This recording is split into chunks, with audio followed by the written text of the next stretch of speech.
मोदकाच्या सारणाचं आणि आवरणाचं प्रीमिक्स कसं बनवायचं ते पाहूयात. गणेशोत्सवामध्ये हे प्रीमिक्स वापरून फक्त 10 ते 15 मिनिटातच मस्त मोदक बनवून तयार होतील. गव्हाच्या पिठाचं हे प्रीमिक्स असल्यामुळे तळणीचे आणि उकडीचे सुद्धा मोदक बनवू शकता आणि यापासून बनवलेले तळणीचे मोदक सुद्धा 8 ते 10 दिवस छान टिकतील. गणेश चतुर्थीच्या 2 ते 3 दिवस अगोदर हे दोन्ही प्रीमिक्सर बनवून ठेवले तर नैवेद्यासाठी अगदी झटपट मोदक बनवून तयार होतील. तर सारणाचं प्रीमिक्स बनवण्यासाठी 1 कप डेसिकेटेड कोकोनट घेतलेला आहे. यामध्ये अर्धा कप गुळाची पावडर घेतलेली आहे, अर्धा चमचा वेलची पूड आणि पाव चमचा जायफळाची पूड घेतली. आता हे सगळं चांगलं मिक्स करून घेतलं. यामध्ये ओला नारळ न वापरता डेसिकेटेड कोकोनट किंवा किसून घेतलेलं सुकं खोबरं जर वापरलं तर यापासून बनलेले मोदक 8 ते 10 दिवस टिकायला मदत होते. एखाद्या एअरटाईट कंटेनर मध्ये हे प्रीमिक्स स्टोअर करून ठेवू शकता. असं जर सारणाचं प्रीमिक्स तयार असेल तर घाई गडबडीच्या वेळी नारळाचा चव काढायची काहीच गरज लागत नाही. आता मोदकाच्या आवरणाचं प्रीमिक्स कसं बनवायचं ते पाहूयात. तर त्यासाठी एका भांड्यामध्ये 1 कप गव्हाचं पीठ घेतलेलं आहे. यामध्ये अर्धा कप मैदा घेतलेला आहे किंवा 1.5 कप गव्हाचं पीठ वापरू शकता. चवीपुरतं मीठ घेतलं, 2 चमचे बारीक रवा घेतलेला आहे. यामुळे यापासून बनणारे तळणीचे मोदक अतिशय खुसखुशीत बनतात. त्यासोबतच 1 चमचा पिठी साखर घेतलेली आहे. यामुळे मोदकाच्या आवरणाला चव खूप छान येते आणि यापासून बनलेल्या उकडीच्या मोदकांना चकाकीपणा मस्त येतो. तर असं जर हे प्रीमिक्स तयार करून ठेवलं तर पाहिजे ते वेळी काहीही न घालता मोदक बनवू शकता. एखाद्या हवाबंद बरणीमध्ये हे सुद्धा स्टोअर करून ठेवू शकता. हे दोन्ही प्रीमिक्स वापरून मोदक कसे बनवायचे ते पाहूयात. तर त्यासाठी एका पॅन मध्ये 1 चमचा तूप गरम करून घेतलं. यामध्ये सारणाचं प्रीमिक्स काढून घेतलं. मंद आचेवरच सतत हलवत फक्त 3 ते 4 मिनिट हे परतत राहायचं. यामुळे गुळ सुद्धा पटकन विरघळला जातो आणि डेसिकेटेड कोकोनट किंवा किसून घेतलेलं सुकं खोबरं जर वापरलेलं असेल तर ते सुद्धा करपत नाही, व्यवस्थित भाजलं जातं. गुळ चांगला वितळला गेला की गॅस बंद करायचा. एखाद्या भांड्यामध्ये हे काढून घ्यायचं, थोडंसं थंड करून घ्यायचं.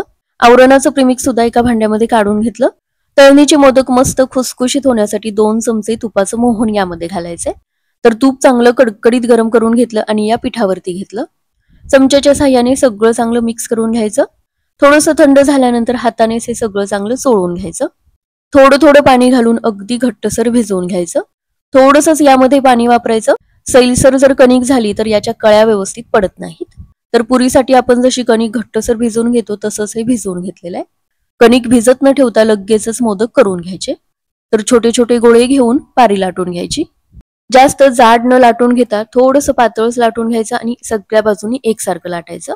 म्हणजे मोदक तळून घेतले तरी सुद्धा आतपर्यंत व्यवस्थित तळले जातात आणि उकडून घेतले तरी सुद्धा ते कच्चे राहत नाहीत. आता आपण नेहमी बनवतो त्या पद्धतीने याच्या कळ्या पाडून घ्यायच्या. कणिक घट्टसर असल्यामुळे व्यवस्थित याच्या कळ्या पाडून घेता येतात. तर हे पहा, अशी एक वाटी बनवून घ्यायची. बनवून घेतलेलं सारण 2 चमचे यामध्ये घेतलं. सारण पूर्णपणे थंड करून घ्यायचं.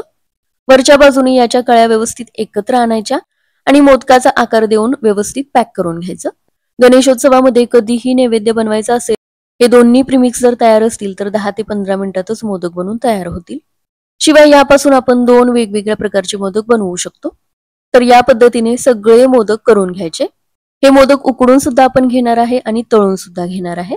सुकं खोबरं किंवा डेसिकेटेड कोकोनटचं हे प्रीमिक्स जर बनवायचं नसेल तर फक्त हे मोदकाच्या आवरणाचं प्रीमिक्स बनवून ठेवू शकता.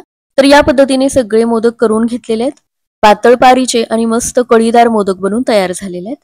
मोदक उकडून घेण्यासाठी स्टीमरला थोडंसं तूप लावून घेतलं. यामध्ये यातले थोडेसे मोदक काढून घेतले. 10 ते 12 मिनिटे मीडियम फ्लेमवरती मोदक उकडून घेतले आणि हे पहा, गव्हाच्या पिठाचे उकडीचे मोदक बनवून तयार झाले. यामध्ये पिठी साखर घातल्यामुळे याला मस्त चकाकीपणा आलेला आहे. उरलेले मोदक तळून घेतले. तेल चांगलं कडकडीत गरम करून घेतलं. त्यानंतर गॅसची फ्लेम थोडीशी कमी केली. सगळ्या बाजूनी एकसारखा रंग येईपर्यंत मोदक तळून घेतले. सुक्या खोबऱ्याचं किंवा ओल्या नारळाचं जरी सारण वापरलं तरी सुद्धा एकही मोदक तेलामध्ये फुटणार नाही.